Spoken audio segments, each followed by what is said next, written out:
ekhulula nomzi umkhululeke zonke izinto ziyakhululeka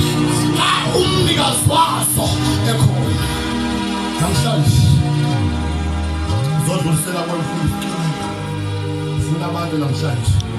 abathi ngidinga le nkululeko wendisindisiwe kodwa ngidinga inkululeko ngidinga ukukhululwa ngidinga ukukhululwa ngidinga ukukhululwa ngidinga ukukhululwa ngidinga ukukhululwa uthi uthatha into ungena ku-2024 umuva amandla okukhululeka umuva amandla okukhululeka ube uva amandla okukhululeka ube usiva amandla okukhululeka simbethile izinto ebudinga lo nyaka wathi wangathi uyayithandabuza indlela kaThixo hayi yiyo uhleli kuyo yiyo uhleli kuyo zonke i-test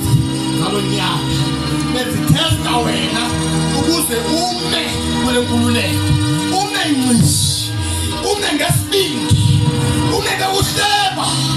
ume bekuthathela phansi ume izinto zingahambi kakuhle ume cela wena uthi Nkosi uJesu namhlanje phakamisana sama kukhula nyanya amadimoni sikelele uJehova akusikelele uThixo sikelela amazulu phakamise kakhulu kwenyanya umhluzi phakamise kakhulu kwenyanya umhluzi akubona ukukhululeka namhlanje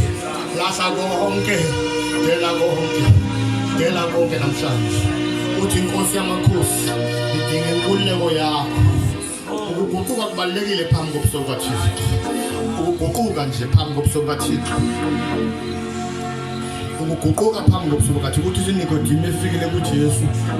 uthi ezi zinto zenza ngaphi na uthi uYesu uzalwa ngobutsha ukuzalwa ngobutsha kunceda impilo yomuntu ukuzalwa ngobutsha asobantu abangasindiswanga kuphela nathi sihamba sibane ijogo ekudingeka ukuba silahle endlini kaThixo phakamisana fana kakhulu kwenyanga amadimoni khona abantu endibabona namhlanje ekhunqulwa kwimimoya zonke ezimelene nempilo yabo imimoya yonke emelene nezinto zikaThixo kubo mighty Jesus precious Father we thank you precious Jesus none is like you Holy Ghost mighty Jesus mighty Jesus mano njengawo mano fana nawe mano lingana nawe mano msengane mano ebuswe kulunkulu namandla mazikhomele wena mazikhomele kuwe mazakuwe mafosa mazakuwe benitshentshe nesiqhoko sakwethu mazakuwe mninimandla onke mazakuwe libonethu mazakuwe makhotela